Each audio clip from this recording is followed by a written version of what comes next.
Welcome back to my YouTube channel learn with me exam में आपका स्वागत है। हम आशा करते हैं कि आप स्वस्थ और मस्त होंगे। हम आपके लिए रोजाना की तरह कुछ प्रश्न लेकर आए हैं, जिसमें से 15 से 20 प्रश्न हैं। ये आपके लिए बहुत ही उच्च समय पर लेकर आए हैं। ये आपके होमगार्ड पेपर के लिए काफ़ी मददगार होगा, जिसमें जीके जीएस के कुछ प्रश्न हैं। चलिए आज का सेशन हम लोग प्रश्न नंबर 1 से शुरू करते हैं। हेपेटाइटिस की वजह से बीमारी होती है, किसके कारण हेपेटाइटिस बीमारी होती है? ऑप्शन नंबर 1 वायरस यकृत, वायरस गुर्दा, जीवाणु यकृत, जीवाणु क्षय रोग। सभी साथी उत्तर देने का प्रयास करेंगे। इसका ऑप्शन नंबर ए सही होगा। वायरस की वजह से यकृत की बीमारी होती है हेपेटाइटिस। हेपेटाइटिस कितने प्रकार के होते हैं? हेपेटाइटिस दो प्रकार के होते हैं। एक होता है एक्यूट हेपेटाइटिस। कौन सा? एक्यूट होता है, और दूसरा होता है chronic hepatitis. Option number A सही होगा। अगला प्रश्न, संयुक्त राष्ट्र संगठन की स्थापना को हुई थी? कौन सा सही होगा? 24 अक्टूबर 1945, 24 अक्टूबर 1946, 24 अक्टूबर 1944, 24 अक्टूबर 1947। इसमें से संयुक्त राष्ट्र संगठन की स्थापना कब हुई थी? सभी साथी उत्तर देने का प्रयास करेंगे। इसका ऑप्शन नंबर ए सही होगा। 24 अक्टूबर 1945। उस समय संयुक्त राष्ट्र संघ की संयुक्त राष्ट्र संगठन की स्थापना हुई थी। वर्तमान समय में संयुक्त राष्ट्र संघ के 193 देश शामिल है इसमें, संयुक्त राष्ट्र संघ में। ऑप्शन नंबर ए सही होगा। अगला प्रश्न, दक्षिण एशियाई क्षेत्रीय सहयोग संघ मतलब सार्क की स्थापना में सार्क चार्टर पर हस्ताक्षर करने के साथ हुई थी, मतलब कि कब हुई थी और किसके साथ हुई थी? पहला 8 मार्च 1885 कोलंबो, 9 जनवरी 1885 दिल्ली में, या 8 दिसंबर 1985 ढाका में, या फिर 8 फरवरी 1985 काठमांडू में। कौन सा इसका ऑप्शन सही होगा? मतलब सार्क का हस्ताक्षर व इसका हेडक्वार्टर कहाँ है? इसका ऑप्शन नंबर सी सही होगा। 8 दिसंबर 1985 ढाका में हुआ था, जो कि ढाका में सार्क चार्टर पर हस्ताक्षर करने के साथ हुई थी। दक्षिण एशियाई क्षेत्रीय सहयोग संघ 7 संस्थापक थे। बांग्लादेश, नेपाल, मालदीव, भूटान, भारत, पाकिस्तान, श्रीलंका थे। और 2005 में 13वें वार्षिक शिखर सम्मेलन में सार्क का 8वां सदस्य कौन सा बना? 8वां सदस्य अफगानिस्तान।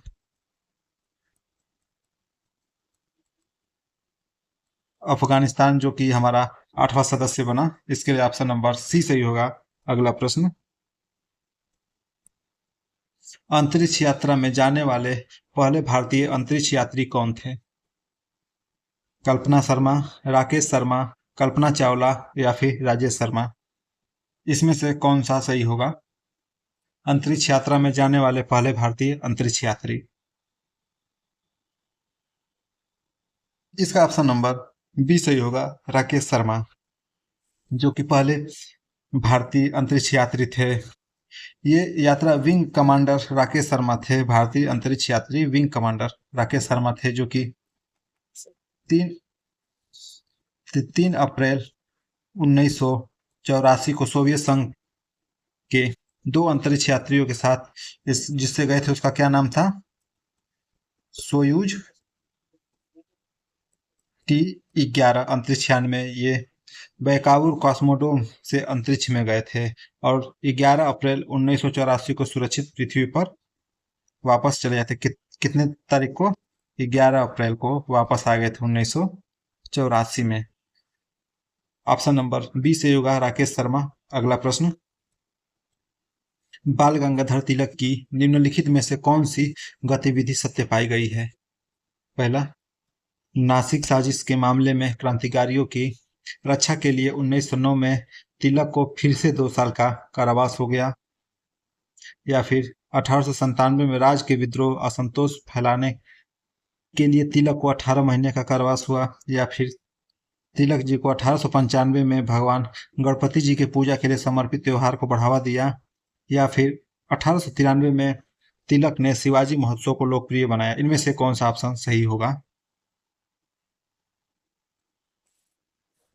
सभी साथी उत्तर देने का प्रयास करेंगे। इसका ऑप्शन नंबर बी सही होगा। 1897 में राज्य के विरुद्ध असंतोष फैलाने के लिए तिलक को 18 महीने का कारावास हुआ था। कब हुआ था?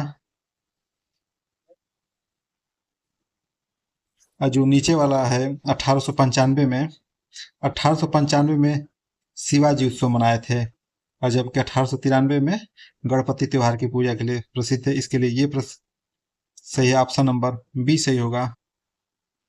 अगला प्रश्न, दक्षिण भारत के किस शहर को भारत के श्रिम्प राजधानी के रूप में जाना जाता है? श्रिम्प मतलब समझ रहे हैं क्या होगा? श्रिम्प मतलब क्या होता है? श्रिम्प मतलब होता है झींगा। झींगा मछली होती है ना, वही है। इसके लिए कौन सा प्रसिद्ध है? कुरनूल, श्रीकाकुलम, नेल्लौर या मदुरई? कौन सा इसके ऑप्शन सही होगा? इसका ऑप्शन नंबर डी से होगा, नेल्लौर, जो कि नीली क्रांति के अंतर्गत झींगे की उत्पादन हुई है। आंध्र प्रदेश और तमिलनाडु में अधिक वृद्धि अधिक है। आंध्र प्रदेश के ये किस में है? आंध्र प्रदेश के, ये आंध्र प्रदेश के नेल्लौर जिले में भारत की झींगा राजधानी कहा जाता है, मतलब कैपिटल ऑफ भारत राजधानी के रूप में प्रसिद्ध है। कौन सा? नेल्लौर। कौन सा कहाँ पे है? आंध्र प्रदेश में। Option number D. अगला प्रश्न, अशोक मेहता समिति 1977 से संबंधित थी? न्यायपालिका सुधार, केंद्र राज्य संबंधों से, या फिर पंचायती राज व्यवस्था से, या फिर आरक्षण नीति से? इसमें से अशोक मेहता समिति किससे संबंधित थी?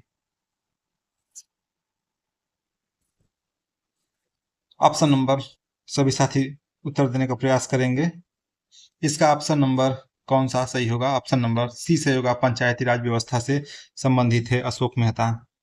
पंचायती राज की शुरुआत 2 अक्टूबर 1959 में हुई थी, जो कि उस समय पंडित जवाहरलाल नेहरू थे, क्या थे? प्रधानमंत्री थे। और किस स्थान पे हुई थी? यह राजस्थान के नागौर जिले में हुई थी। सर्वप्रथम नागौर जिले से शुरुआत हुई थी। इन्होंने सर्वप्रथम वहीं पे शुरुआत किया था पंचायती राज व्यवस्था, अशोक मेहता समिति 1977 का। ऑप्शन नंबर सी सही होगा। अगला प्रश्न, इनमें से कौन सा प्रमुख कार्यात्मक क्षेत्र कोशिका की संरचना से संबंधित नहीं है? कोशिका की संरचना से संबंधित नहीं है, कौन सा सही होगा? पहला नाभिक, कोशिका द्रव्य, एंगस्ट्रॉम या प्लाज्मा झिल्ली? कोशिका से संबंधित हमारा ऐसा है कि नाभिक भी है, कोशिका द्रव्य भी है, और प्लाज्मा झिल्ली है। एंगस्ट्रॉम नहीं होगा। ऑप्शन नंबर डी सही होगा, जो कि एंगस्ट्रॉम किसमें आता है? वो भौतिक विज्ञान में आता है। ऑप्शन नंबर डी सही होगा। कोशिका की खोज किसने की थी? आप सभी साथी बताएं। कोशिका की खोज किसने किसने की थी? रॉबर्ट, अब तो बता सकते हैं आप लोग देख के। रॉबर्ट हुक ने 1665 ईस्वी में किया था। 1831 में स्लाइडेन और श्वास ने कोशिका सिद्धांत प्रस्तुत किया, कोशिकाएं सजीव होती है। किसने सबसे कोशिका सजीव होती किसने प्रस्तुत किया? 1831 में स्लाइडेन व स्वान ने कोशिका सिद्धांत प्रस्तुत किया था। ऑप्शन नंबर डी सही होगा, नहीं है। अगला प्रश्न, सबसे बड़े से छोटे की संख्यात्मक प्रधानता के क्रम में भारत के निम्नलिखित जनजाति समूह को व्यवस्थित करें। भील, संथाल, गोंड, संथाल भील गोंड, भील गोंड संथाल, या गोंड संथाल भील? कौन सा ऑप्शन इसका सही होगा? बड़े से छोटे की तरफ अवरोही क्रम में व्यवस्थित करिए। इसका ऑप्शन नंबर सी सही होगा, Bhil Gond Santhal. Option number C सही होगा। अगला प्रश्न, भारतीय राष्ट्रीय कांग्रेस ने 1937 के प्रांतीय चुनाव के बाद में सरकार नहीं बना पाई थी। ये कब की बात हो रही है? ये हो रही है 1937 की बात, जिसमें प्रांतीय चुनाव में सरकार नहीं बना पाई थी। कौन सी कांग्रेस ने? कहाँ पे? बंगाल में। 1937 में चुनाव में कांग्रेस कुल 8 जगह से, कहां से, कुल 8 स्थानों से अपना सरकार बनाए ले गई थी, जिसमें अन्य राज्य शामिल थे और बंगाल में सरकार नहीं बना पाई थी। इसका ऑप्शन नंबर सी हो गया। अगला प्रश्न, कारपोरेट आय का कराधान भारतीय अर्थव्यवस्था में के आयकर अधिनियम के साथ पेश किया गया था, किसके तहत? 1922 में, 1961 में या 1854 या 1860 में? कारपोरेट आय का कराधान भारतीय अर्थव्यवस्था में कब आयकर अधिनियम के साथ पेश किया गया था? सभी साथी उत्तर देने का प्रयास करेंगे। कौन सा इसका ऑप्शन सही होगा? इसका ऑप्शन नंबर डी सही होगा, 1860। सर्वप्रथम 24 जुलाई 1860 को सर विलियम जेम्स, किसने? सर विलियम जेम्स ने आरंभ किया था कारपोरेट आय का कराधान। यह 1860 में आयकर अधिनियम के साथ पेश किया गया था। ऑप्शन नंबर डी सही होगा। अगला प्रश्न, 1994 में किस संगठन ने महात्मा गांधी को भारत का राष्ट्रपिता और अहिंसा, शांति और सहिष्णुता के विश्व के वकालतकर्ता के जन्म की 125वीं वर्षगांठ का एक स्मारक पदक जारी कौन सा किया है? यूनेस्को ने, भारतीय रिजर्व बैंक ने, यूनिसेफ ने या महात्मा गांधी शांति प्रतिष्ठान ने? इसमें से किसने पदक जारी किया, स्मारक पदक? इसका ऑप्शन नंबर ए सही होगा। यूनेस्को ने 1994 में ये सब जारी किया, 125वीं वर्षगांठ के तहत। इसका ऑप्शन नंबर ए सही होगा। अगला प्रश्न, प्रसिद्ध हार्नबिल त्योहार भारत के निम्न में से किस राज्य में मनाया जाता है? छत्तीसगढ़, त्रिपुरा, नागालैंड, लक्षद्वीप? हार्नबिल त्योहार कहाँ मनाया जाता है? सभी साथी उत्तर देने का प्रयास करेंगे। हार्नबिल ध्यान से देखिएगा, इसमें कहाँ मनाया जाता है हार्नबिल त्योहार? सभी साथी जल्द से जल्द उत्तर देने का प्रयास करेंगे।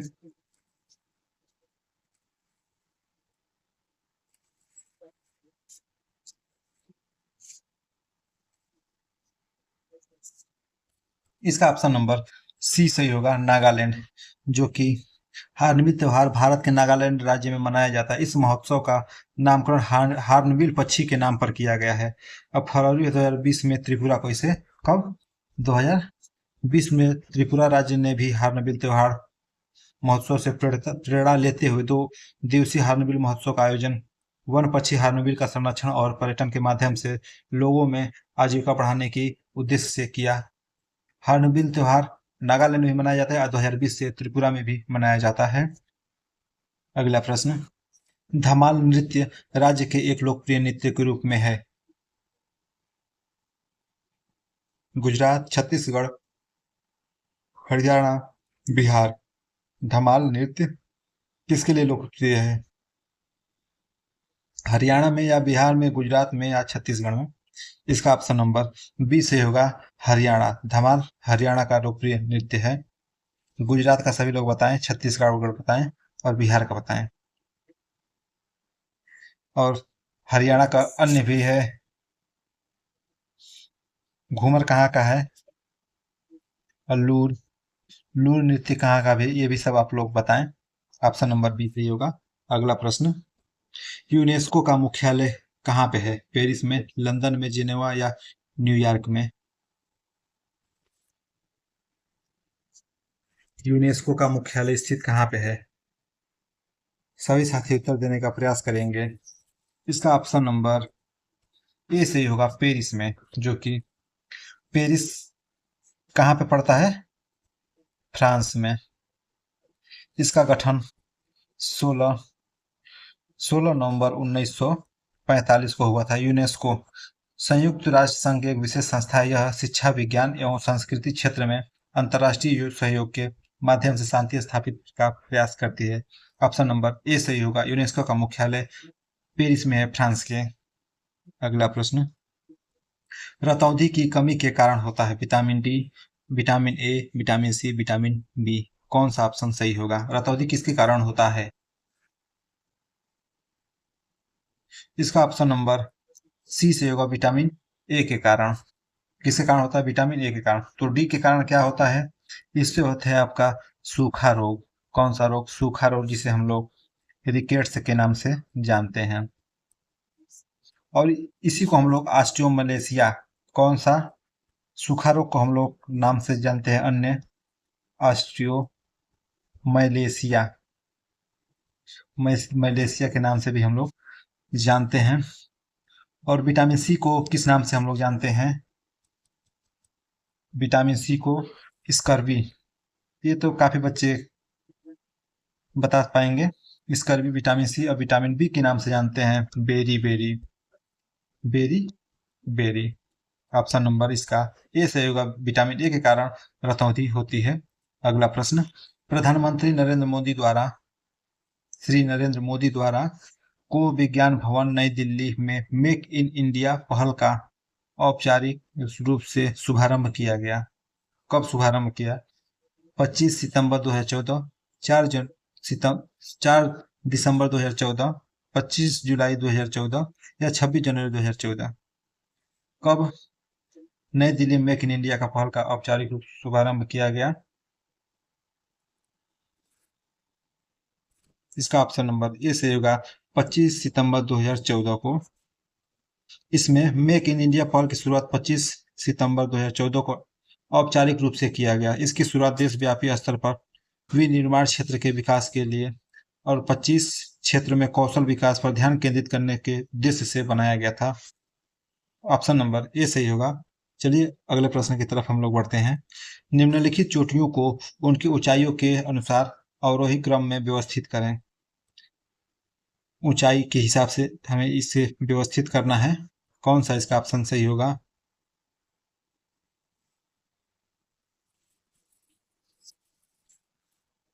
मकालू, धौलागिरी, अन्नपूर्णा, नंदा देवी, या फिर मकालू, अन्नपूर्णा, नंदा देवी, धौलागिरी, मकालू, नंदा देवी, धौलागिरी, अन्नपूर्णा, या मकालू, धौलागिरी, नंदा देवी, अन्नपूर्णा? इनमें से कौन सा अवरोही क्रम में ऊंचाइयों के आधार पर होगा?